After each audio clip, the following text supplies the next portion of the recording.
liyayikhetha igumgedlela inkosi enkulu Mpombela Sitimela Samampondo baba mkhulu mkhulu phakade amen. Sewakhiwe umuzi wakhona ekuphakameni, umuzi kaNkulunkulu. Unezindlu phela eseziqanjwe wona amagama. Kukhona ozonke, nophoyizeni, nomosethemba, neginyezinye, ikhawula pheza, uyalekile, nofomishana, nensuka ngihlale. Njengoba osuphelile lo muzi wasekuphakameni ukwakhiwa, ufana ncamashi nazo phela izindlu zasesigodlweni saKwaZulu, njengoba phela undini lwagcina lushisiwe. Azisekho phela izigodlo zaKwaZulu, kuhlikizwe yonke into, njengoba kwasekukhona nayo intela yamaqhugwane lena kuyiyona egcine ibanga impi yamakhanda, impi kaBhambatha.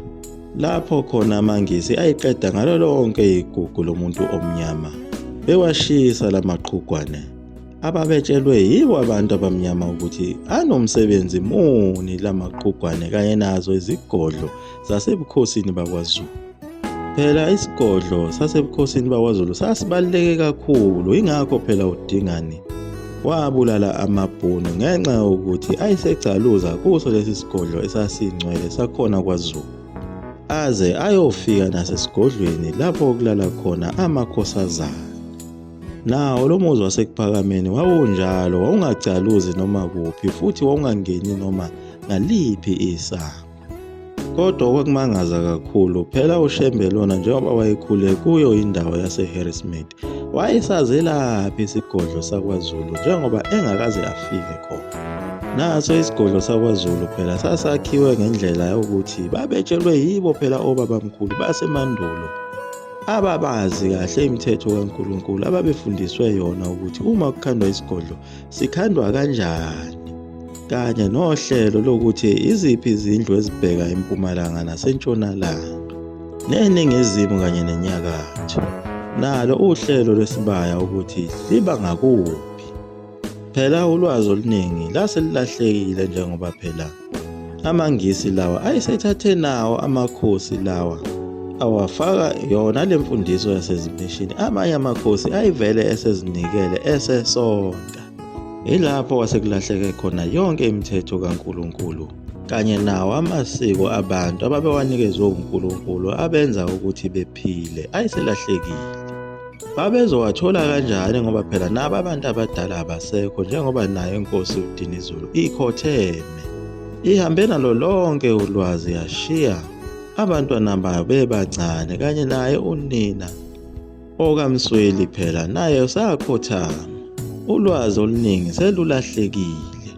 Khona eNatali lwaluvele selalahleka kudala, njengoba ingxenye yabantu ababehlala khona eNatali kwakungabantu ababebalekele yona imithetho kwaZulu, base bebalekela khona lapha esilungwini. Abanye babebalekiswa yiko phela ukumbuka, njengayo induna kaMpande lena phela eyabaleka ngalesa sikhathi sempi yasendonda kusuka uNongalaza Mnyandu, owayakhe umuzi wakhe lapha yayisokwaba khona inxanxathela yezitolo eMlazi kwaMnyandu, kanye nabo abafoko bakaCetshwayo ababebalekela ulaka lakhe uCetshwayo, umkhungo phela naye uSikhotha babalekela khona lapha yana eThekwini. Babe yenye ingxenye yamadube esandlwana phela bajabula bafa lapho bethola ukuthi uCetshwayo uyashawa, base begijima beyolekelela amangisi ukuthi mshaya impela ngoba nathi wayesiphilisa luphojozi. Wathi-ke uma usuphelele lo muzi wasekuphakameni wabesesho-ke uShembe ukuthi njengoba usuphelele sumuhle kanjena lo muzi, kuyohamba isikhathi abantu abangakholwa bayothi umuzi womuntu nje lona, kodwa niboqaphela kuyohamba kufike izimpi kulo muzi. Ilapho komele nibaleke khona bese nithatha izitsha zikaNkulunkulu nibaleke nazo. Kodwa uma leyo mpi inifica, anoyithatha lezo zitsha nizifake emanzini emfuleni. Kodwa uma enganifici, niyohlala nazo endaweni eyokhethwa uJehova. Ilapho niyokwakha khona umuzi omusha, izitsha nizibeke khona. Ebese niyabuya nize kuwo lo muzi wasekuphakameni nizokumba amathambo abo, niyowafihla kulowo muzi omusha.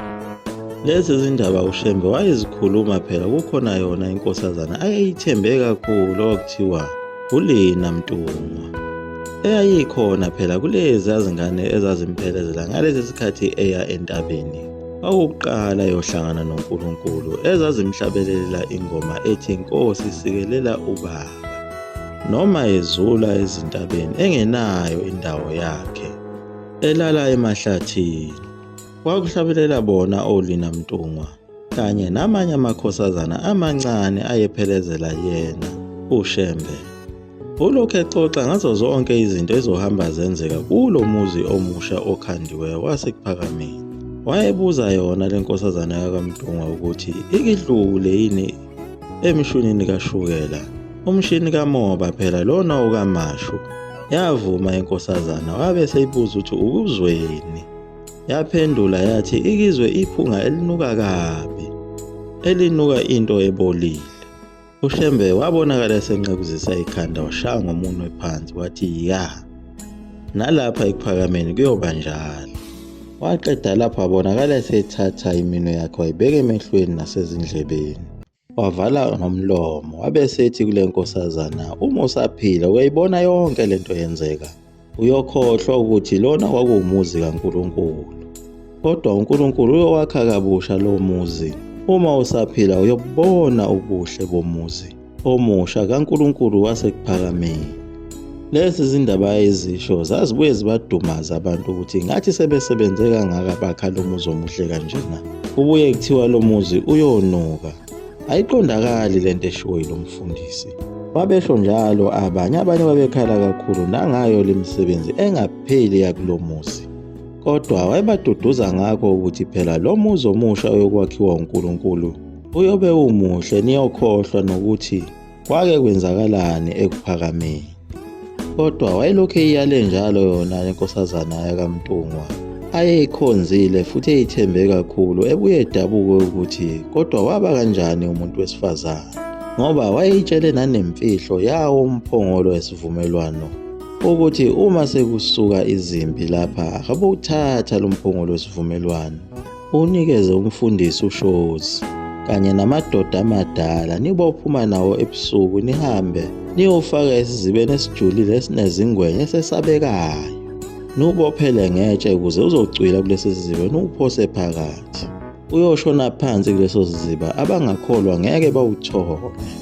Kodwa uma ningasitholi isiziba, anofuna ihlathi elikhulu elisabekayo numbele khona nuqhibe, ungabi khona namunye owubonayo. Uma nenze njalo, le nkolo uNazaretha ngeke iphinde iphele iyodlodlobala umhlaba wonke.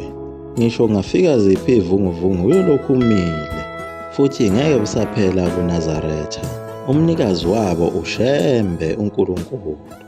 uShembe wayekhuluma lamazwi phela ethi noma sekuthiwa kuyazwakala ukuthi useyadunguzela, abokwenze njalo, bethathe umphongolo wesivumelwano bayowufihla.